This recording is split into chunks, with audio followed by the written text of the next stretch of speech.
You can't show children! You can't do this! What are we doing? What were you thinking? This is unacceptable. Billionaire last dying wish to see the Black House boy. What happened changed everything. Welcome, my cherished friends. Today I'm thrilled to share a captivating tale that transcends borders and speaks to the heart of what truly matters.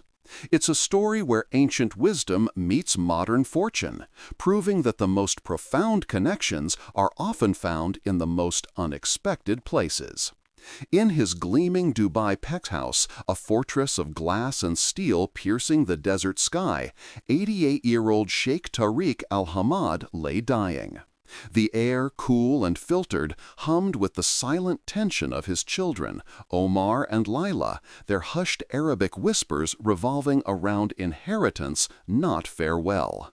Tariq, once a titan of oil and finance, knew their hearts, a bitter echo in a life of unimaginable wealth. Miles away, amidst the bustling spice souks and ancient alleyways of Marrakesh, young Malik, barely 13, began his day. His nimble fingers, already skilled, helped his grandmother, Nana Amina, prepare mint tea at their modest stall. His wealth was in his quick wit, his infectious smile, and the respect he showed to every stranger. His stall, adorned with colorful lanterns and hand-painted signs, was a beacon of warmth. On a small shelf, a faded photograph of a younger Malik, beaming beside a white-bearded man, always caught his eye. Suddenly, Sheikh Tariq's medical monitors shrieked. His eyes fluttered open, searching, pleading. "Malik, my son!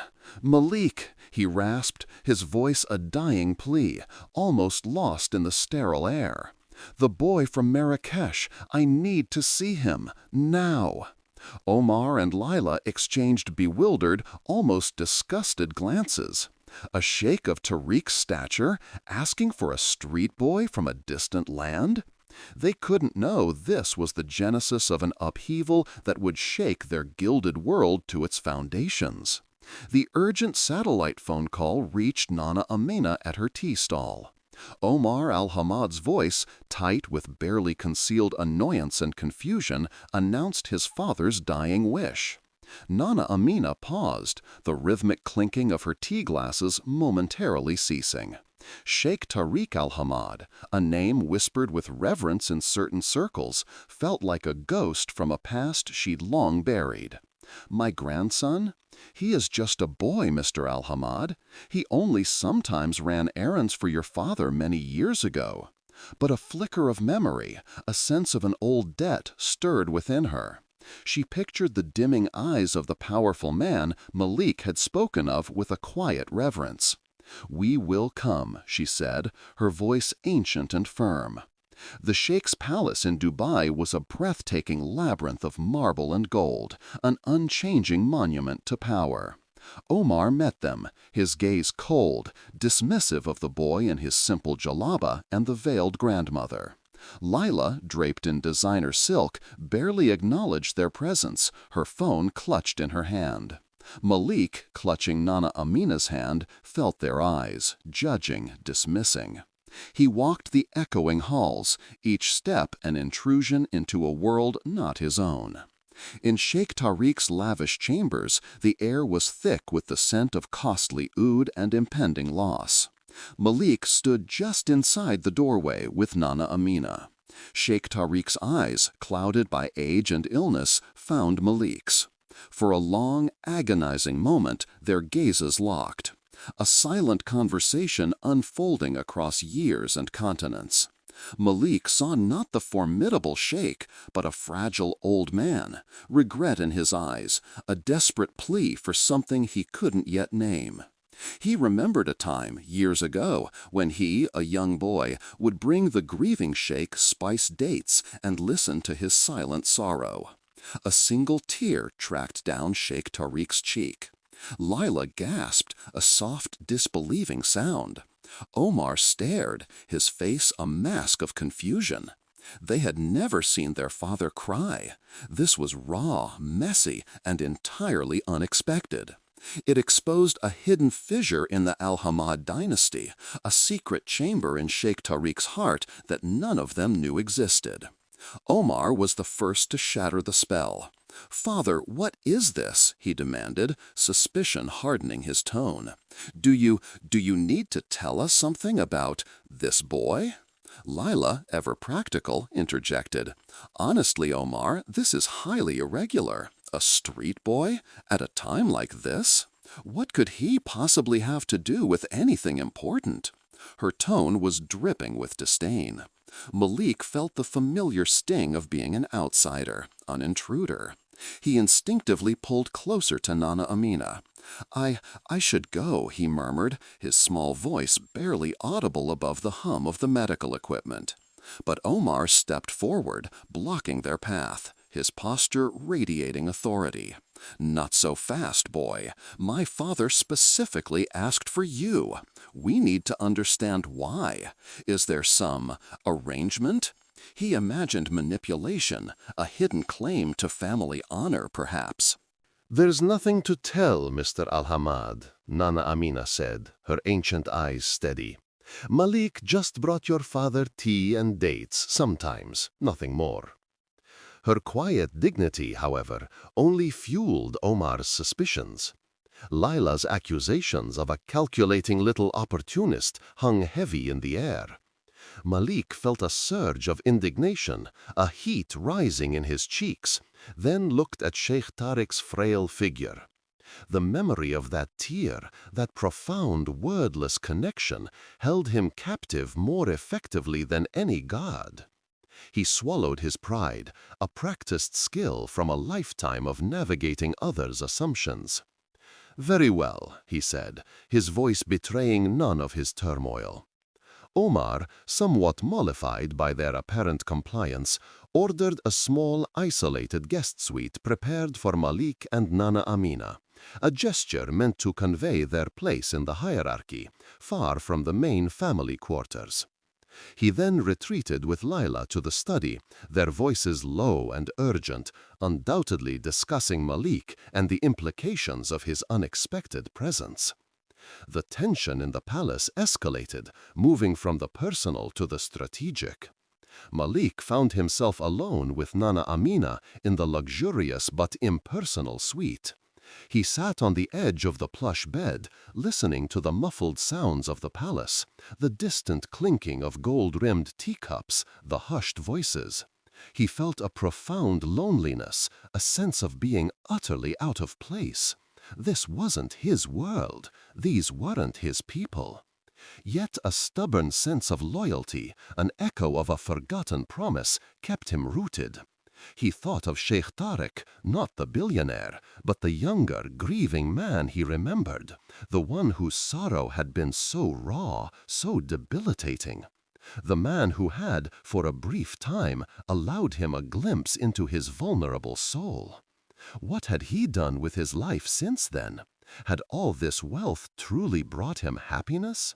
The emptiness in his eyes had suggested otherwise.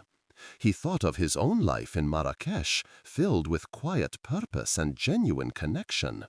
It was a stark contrast to the cold, isolated existence he saw within these walls. Malik closed his eyes, trying to find his center, to remember why he had come. It wasn't for them. It was for him, for the flicker of humanity he had seen in his dying gaze, for the untold story that was now, finally, ready to be heard. The resistance of the family was a hurdle, but the unspoken plea of Sheikh Tariq, however faint, was a stronger force, binding him to this place, at least for now. He knew, deep in his bones, that something profound had happened, and that this was only the beginning.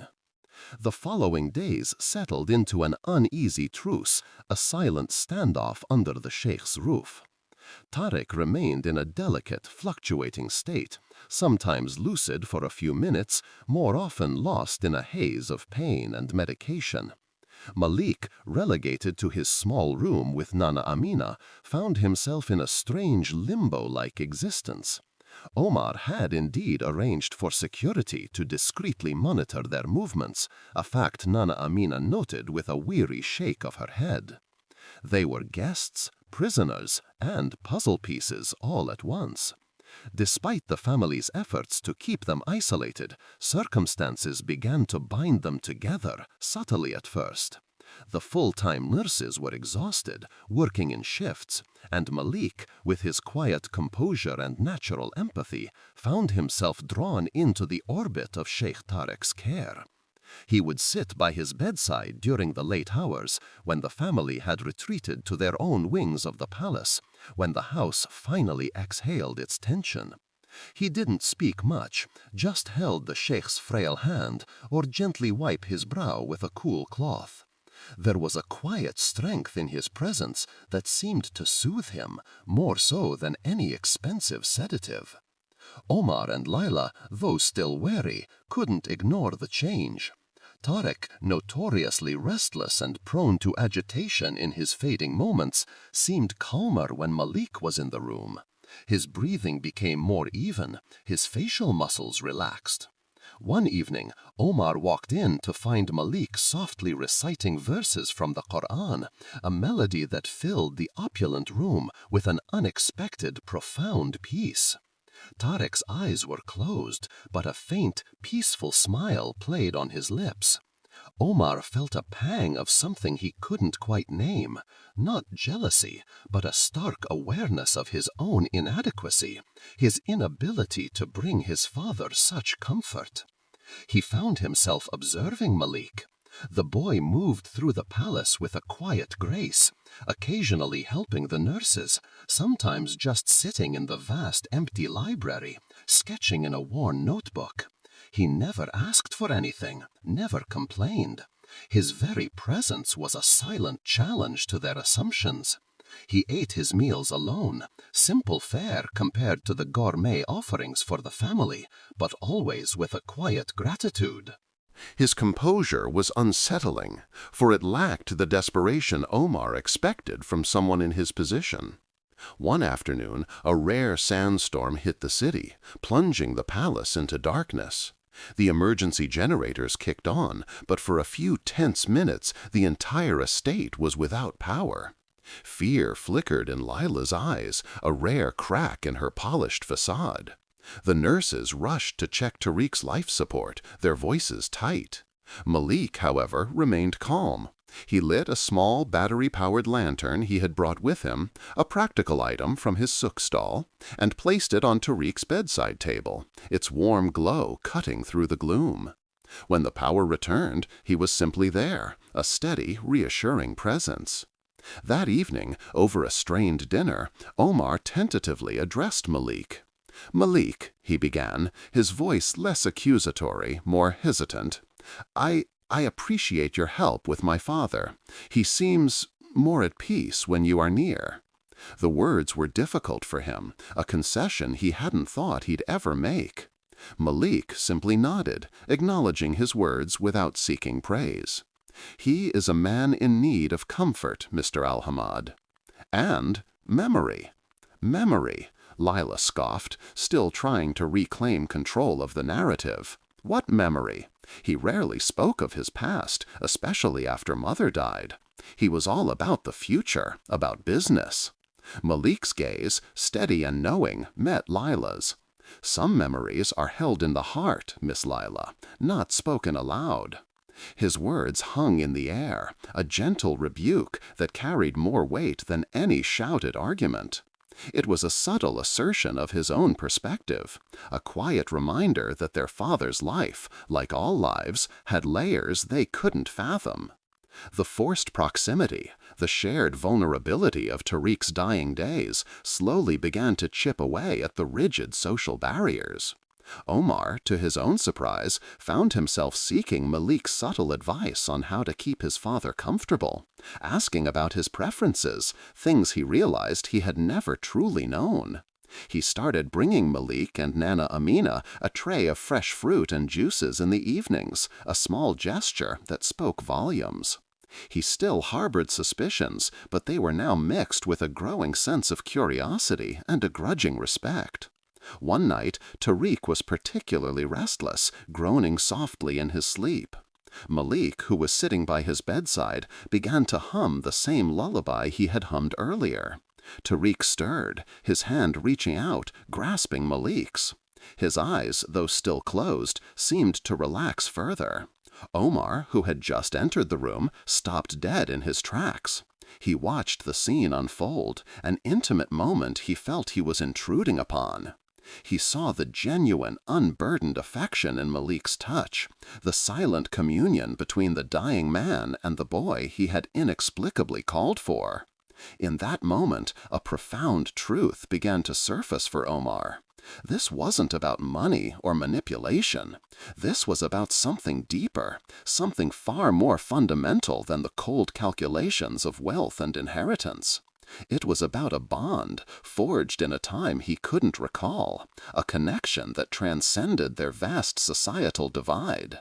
The forced proximity had not only brought Malik physically closer, but had also begun to open the Alhamad's eyes to a different kind of wealth, one measured not in assets, but in the quiet, enduring power of human connection.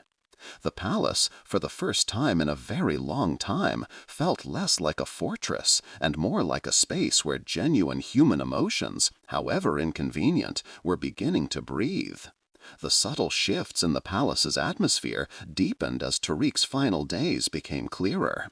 He was fading, but in those moments of startling lucidity, his eyes would fix on Malik with an almost desperate urgency. Omar, his initial skepticism slowly eroding, found himself actively trying to piece together the puzzle of his father's past, driven by a gnawing feeling that he was missing something crucial. Lila, however, clung to her cynicism, convinced that Malik was still a calculated player in some elaborate endgame. One afternoon, Omar noticed his father struggling with a framed photograph on his bedside table, his weak fingers fumbling with it. It was a picture of a young woman, fair-skinned and radiant, standing beside a younger, smiling Tariq. Omar knew it was his first wife, Aliyah, who had died tragically young, before he was born. Tariq had rarely spoken of her, his grief a locked vault. "Father," Omar murmured, taking the frame gently from his father's trembling hands. "Aliyah." Tariq's eyes, wide and surprisingly clear, met Malik's across the room. She helped me," he whispered, his voice raspy, yet potent with memory. "When I thought I would break."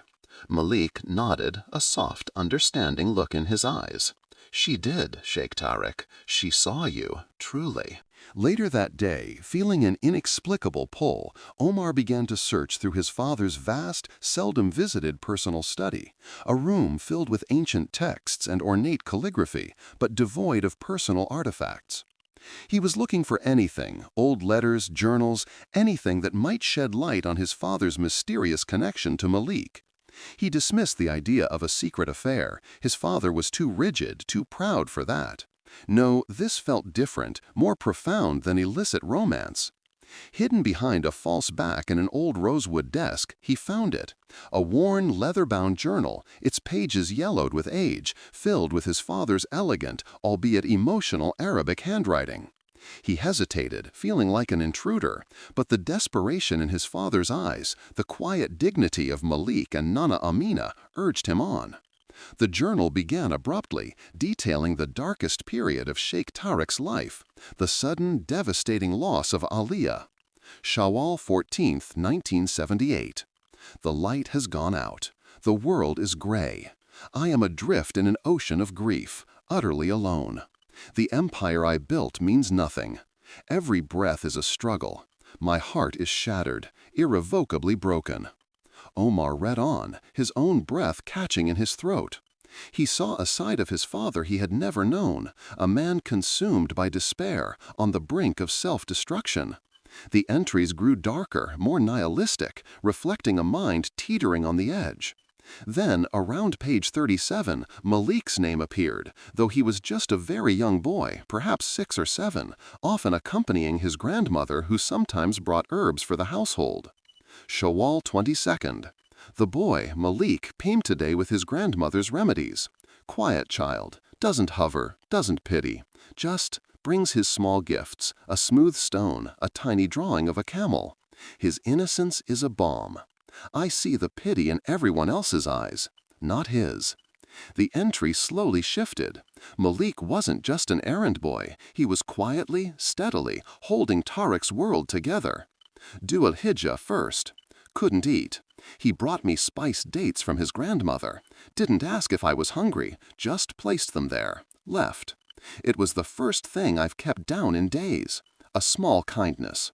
Muharram 10th. Found me in Aliyah's garden, staring at her favorite jasmine. He didn't say anything, just placed a small hand-painted ceramic bird on the bench beside me. No pity, only understanding. He looked at me like I was a human being, not a broken statue. I haven't felt that in weeks. Safar 5th. He brought me a tiny cup of mint tea brewed by his grandmother, just as Aliyah used to make. It tasted like home. He talks about Aliyah not in hushed tones, but with genuine fondness, recalling her kindness to him. It's like Aliyah lives in his memories too. It hurts, but it's a good hurt. Omar's eyes blurred. His father, the cold, distant man he knew, had been saved by the quiet compassion of a young boy from the souk. Malik had not just brought tea, he had cleaned his soul, slowly and patiently dusting off the layers of grief until he could breathe again. He had reminded him of kindness, of humanity, and of his own wife, Aliyah, in a way his own family, blinded by their expectations, never could. As Omar continued reading, he discovered the true depth of Malik's impact. He didn't pry, he didn't sermonize. He simply existed, a steadfast anchor in his father's storm. He shared stories of his own simple life, offering a grounded perspective that slowly pulled Tariq back from the abyss. He reminded him that even in loss, life continued, that small acts of grace could heal. He helped him rediscover purpose, not in accumulating wealth, but in simply living. The journal entries revealed that Malik had become a quiet confidant, a compassionate presence who understood his pain without needing to speak. He was the only one who truly saw the man beneath the sheikh. He turned to the last entry related to him, Shaban 20th, several years ago. Malik's family needs him more. His grandmother is ailing. I offered him more money, a house, anything. He just smiled, that quiet smile, and said, "My Nana Amina needs me more, Sheikh Tariq. And you're going to be all right now." He saw me whole again when no one else could. How do I ever repay such a debt? This quiet child saved me from myself. I will never forget him. Omar closed the journal, his hands trembling. The mystery intensified, but not in the way he had imagined. This wasn't a hidden plot for money. This was a story of profound, life-altering gratitude, a debt of the soul. He looked up to see Malik and Nana Amina standing in the doorway, their presence quiet and unassuming. "You found it," Nana Amina said, her voice soft but with an echo of recognition. They hadn't needed to explain. They knew. Omar could only nod, his voice caught in his throat. He had spent his life thinking his father was invincible, a force of nature. Now he saw the vulnerable man who had been saved by the unseen kindness of a young boy. The connection between his father and Malik was not just real, it was the most real thing in Sheikh Tariq's life. His entire worldview, his understanding of his father, of wealth, and of human value, shattered and rearranged itself in that single, devastating, yet illuminating moment. The revelation of the journal changed everything. Omar, usually so guarded and cynical, felt a profound shift within him. The carefully constructed image of his unyielding father had crumbled, replaced by the portrait of a man brought to the brink by grief, and then, slowly, patiently,